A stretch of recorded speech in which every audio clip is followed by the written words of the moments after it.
একটা সময় ছিল যখন আমি মানুষের কাছে শান্তি খুঁজতাম। অনেক মানুষ খুঁজতাম যে অনেক মানুষের ভিড়ে থাকলে হয়তোবা আমার মনের শান্তি আমি খুঁজে পাবো।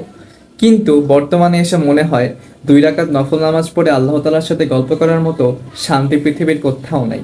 যার পরিবার আছে এবং স্রষ্টার ভালোবাসা যার জীবনে আছে, তার আবার কিসের কষ্ট বলেন তো আপনারাই। আমার মনে হয় মন খারাপের সময় মানুষ না খুঁজে 2 রাকাত নামাজ পড়লে, সেটা ফরজ নামাজ হোক কিংবা নফল নামাজ হোক, পড়লে মনে হয় মনের আসল শান্তিটা পাওয়া যায়। আলহামদুলিল্লাহ।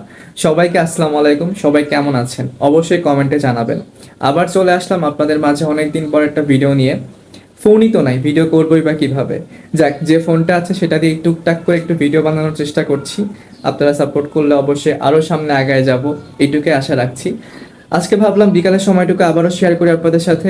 তো চলেন আজকের ভিডিওটা এখান থেকে শুরু করা যাক। আলহামদুলিল্লাহ, আমার প্রতিদিন বিকালটা শুরু হয় বারান্দায় থাকা মুরগির বাচ্চাগুলোর সাথে। ওরা খেলা করে, খাবার খায়, চিচি করে ডাক দেয়। এগুলো দেখে আমার বিকালটা শুরু হয়। তাদেরকে খাবার দেওয়া, পানি দেওয়া এবং তাদের পাশে বসে থেকে তাদেরকে দেখার মধ্যে অন্যরকম একটা টান কাজ করে। তাদের প্রতি আমার এমন একটা মায়াজাল শুরু হয়ে গিয়েছে যাতে করে তাদেরকে আমি ভুলতেই পারি না এবং দূরেও ঠেলতে পারি না। এটাই হয়তো ভালোবাসার অংশ।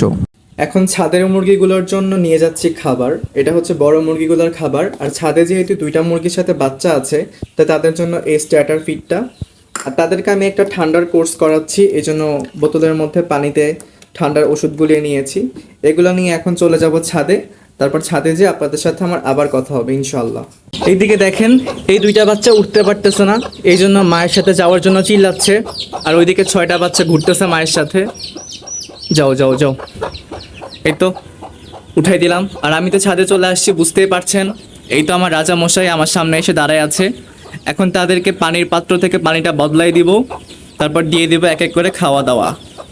এই তো সবগুলো একসাথে লাইনবদ্ধ হয়ে দাঁড়ায় আছে, কখন আমি খাবার দিব আর কখন তারা খাবে।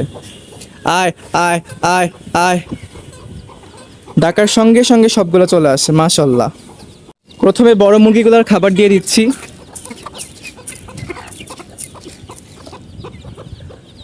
সাথে বাচ্চাওয়ালা মুরগিটাও চলে আসছে। যে যাই বলুক, আমার শান্তি আমি এখানেই পাই। না কোনো গার্লফ্রেন্ডের কাছে পাই, না কোনো বন্ধুদের মাঝে পাই। একটা বন্ধু জীবনে আছে আলহামদুলিল্লাহ, বেশি বন্ধুর দরকার নাই। বেশি বন্ধু থাকলেই ঝামেলা মনে করি আমি। বিকেলবেলা আসি, এদের সঙ্গে সময় কাটাই, আলহামদুলিল্লাহ এতে আমার দিন অনেক ভালো যায়। এখন ছোট বাচ্চার জন্য খাবারগুলো দিয়ে দিব। ওরা এখন খুব সুন্দর করে খাওয়া দাওয়া করবে, দেখতেই পাচ্ছেন আপনারা। মাশাল্লাহ। ছাদের পরিবেশটা যদি একটু গ্রাম্য স্টাইলের হয় না, জোস একটা ভাইবস লাগে আমার বিকালবেলা ছাদে উঠলে। অনেকে যদিও মুরগি পছন্দ করে না, তবে আমার খুবই ভালো লাগে। যদি আমার নিজের ছাদ হইতো, আমি যে কত সুন্দর করে ছাদটাকে সাজাইতাম। কি আর করব, ইনশাল্লাহ একদিন হবে নিজের বাড়ি। বাচ্চাগুলো যখন মায়ের সাথে গুটি গুটি করে খায় না, দেখতে যা লাগে মাশাল্লাহ। সবাই কিন্তু আমার ছানাপোনাগুলোর জন্য দোয়া করবেন অনেক বেশি। আর এই যে এই মহাশয়া ডিম দিছে, ডিম দিয়ে ডিমে তা দেওয়ার জন্য কুটকুট করতেছে, কিন্তু আমি তাকে এবার উমে বসাবো না, কারণ তার শরীরের অবস্থা অনেক বাজে। কিছুদিন আগে বাচ্চা ফুটাইছে, আমি এখন চাচ্ছি না সে আবার বাচ্চা ফুটাক। এই জন্য তার ডিমগুলো সব বিক্রি করে দিছি।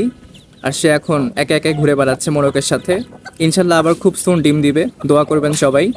আর এই তো আমার নতুন মুরগিগুলা, এখানে একটা, ওখানে একটা। আলহামদুলিল্লাহ ওরা অনেক বেশি ভালো আছে আপনাদের দোয়ায় এখন পর্যন্ত।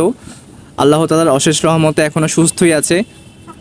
কিন্তু ওদেরকে কেউ দেখতে পারে না, এই মোরগটা ওদেরকে অনেক জ্বালায়, খাইতেও দেয় না ঠিক মতো। এখন এই পানির পাত্রের পানিগুলো ফেলে দিয়ে তাদেরকে ওষুধের পানিটা দিব, কারণ খাওয়া দাওয়ার পর একত্রে সবগুলো একসাথে পানি খাইতে আসবে। আর এই ওষুধের পানিটা তাদের জন্য অনেক উপকারী।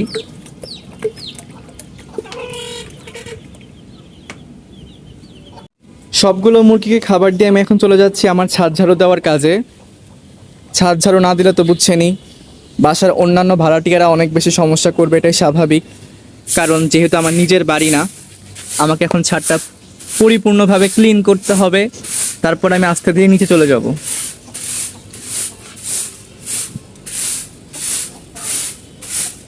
এই কাজটা করতে ভালোই লাগে, কিন্তু একটাই সমস্যা, আমি 100 বার ঝাড়ু দিলে ওরা 100 বারই নোংরা করে ফেলে।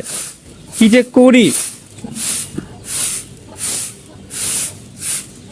একটা বউ দরকার আমার মুরগির গু পরিষ্কার করার জন্য।